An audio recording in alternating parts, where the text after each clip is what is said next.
facts you might not know. From the biggest flops to the greatest hits, this is Trash Can Tidbits. Hi there, everyone.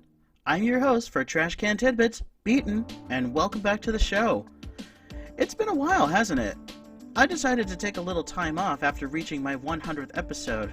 The break was definitely worth it. But I'm back now and ready to bring you some more fun trivia and hopefully some more side content.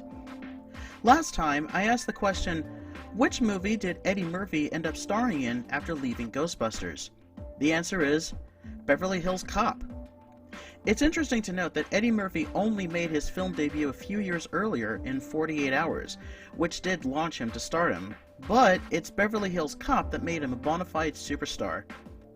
Interestingly enough, too, the script for Beverly Hills Cop ended up in Sylvester Stallone's hands first, but when he wanted to make it into an over-the-top action movie, he passed and took ideas from that original script and made his own action extravaganza film, Cobra.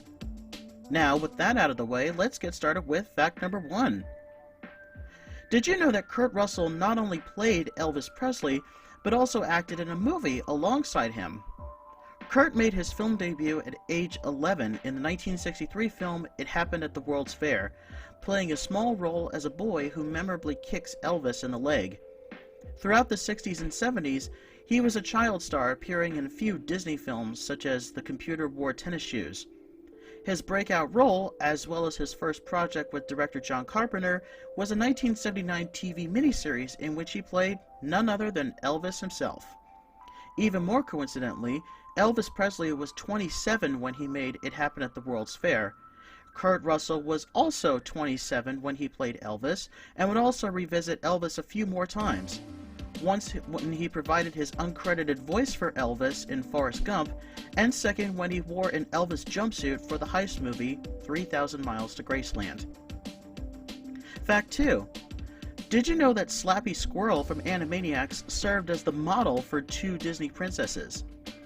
While it is true that TV actress Alyssa Milano served as a partial inspiration for Ariel in The Little Mermaid, another TV actress, Sherry Stoner, was the physical model for Ariel, as well as for Belle in Beauty and the Beast. Stoner's spunk and attitude, in addition to her physical appearance, served as an inspiration for the animators when they were creating Ariel and Belle. Stoner in particular had a habit of biting her lip, which the animators worked into Ariel's mannerisms. Stoner would go on to become a writer for TV animation and is, of course, best known as being the creator and voice of Slappy Squirrel from Animaniacs. Fact 3. Did you know that Lin-Manuel Miranda's parents make a cameo in In the Heights?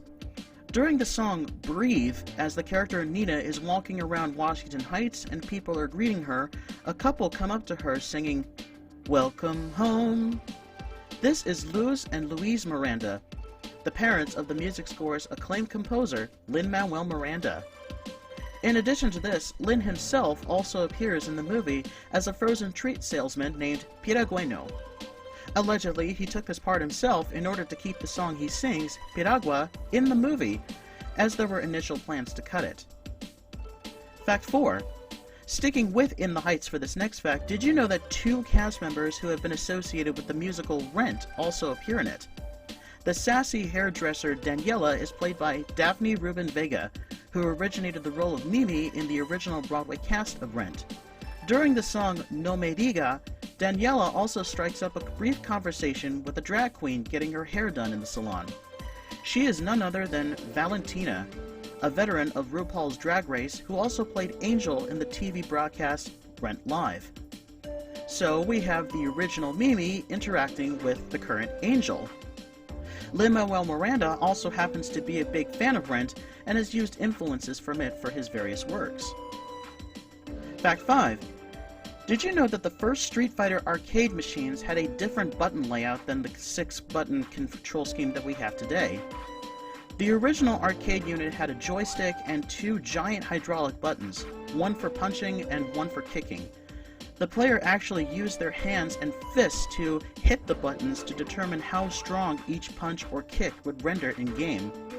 Unfortunately, the buttons function more like balloons and were prone to pop and break the components inside, forcing the machines to be repeatedly fixed. players also complained about hurting their hands. After hundreds of units ended up being broken, Capcom ended up getting rid of the giant buttons and replacing them with the 6-button control scheme the series is famous for today, allowing for much more fluid gameplay and the ability to pull off some amazing moves. Fact 6. Did you know that a few years before starring in The Sound of Music, Julie Andrews did a spoof of it? In 1962, a couple years before playing Mary Poppins, Andrews and an up-and-coming comedian named Carol Burnett appeared together in a comedy concert made for TV called Julie and Carol at Carnegie Hall. One of the special skits was the Pratt Family Singers, which spoofed not only The Sound of Music, but also the Von Trapp Family Singers, relocating their characters from Austria to Switzerland and making fun of the musical's overall presentation. Ironically, this concert was not one of the reasons Julie would get the role of Maria in The Sound of Music, as it was a complete coincidence that she did this spoof a few years prior, and the filmmakers were unaware of it until much later. Fact 7. Did you know that the scene in The Lord of the Rings where Gandalf dies was shot without a Gandalf to begin with? After the scene where Gandalf sacrifices himself, the Fellowship escapes the mines of Moria and they're mourning his loss. That scene was actually one of the first scenes filmed. Ian McKellen hadn't actually been cast as Gandalf yet, and each actor from the Fellowship was filmed with their emotional reactions, but Billy Boyd, who played Pippin, is visibly crying and distraught in the scene, even though there was no actor playing the Great Wizard yet. Ironically, while in the film, the group is upset over the loss of their leader, but the actual filming of it was done before they even had a leader.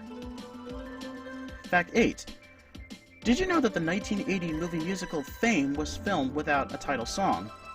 During the filming of the famous scene of the students dancing in the street to the title song, Fame, the song hadn't even been written yet. So they used a placeholder song with the same tempo, Donna Summer's Hot Stuff. This same method was used for the film Buckaroo Banzai Across the Eighth Dimension. During the filming of the end credits sequence with all the characters walking in time with the music score in a Los Angeles aqueduct, they ended up blaring the song Uptown Girl by Billy Joel because, again, it had the same tempo as the music that would eventually be written. The song Fame went on to win an Oscar for Best Original Song. Fact 9. Did you know that the original Legend of Zelda was originally developed with a time travel element to the story? Nintendo's original plan was to have a past version of Hyrule that the player can explore, as well as a version of Hyrule in the future. In fact, that's why the name Link was chosen for the main playable character, because he is a link between these two versions of Hyrule. The time travel element was cut out in the end because of time constraints, but future games have shown the two versions of Hyrule, particularly in games like A Link to the Past, Ocarina of Time, and A Link Between Worlds. And finally, Fact 10 comes from my friend, Beastly Drohan. Did you know that Glenn Close has been part of almost every line of Disney film projects? She made her Disney live-action debut playing Cruella in the 1996 remake of 101 Dalmatians and its 2000 sequel. Then she voiced the character of Kala in Disney's Tarzan, making it her first role in an animated classic and a performance that's more motherly and subdued than most of her well-known campier roles. She later had a small role as Nova Prime in Marvel's Guardians of the Galaxy, and has currently come full circle as being an executive producer for the movie Cruella, which stars Emma Stone in the role that first brought Glenn Close to Disney. All she needs now is a Pixar role and a Star Wars role to complete her Disney resume. And here's this week's trivia question. The game Uncharted 4: A Thief's End contains an interesting Easter egg that slyly references the Monkey Island franchise and its main character, Guybrush Threepwood. He appears in the game as a portrait, and even in a giant banquet table with all the other deceased pirate captains. A monkey vigil conveniently sitting right next to his corpse. My question to you is a yes or no question.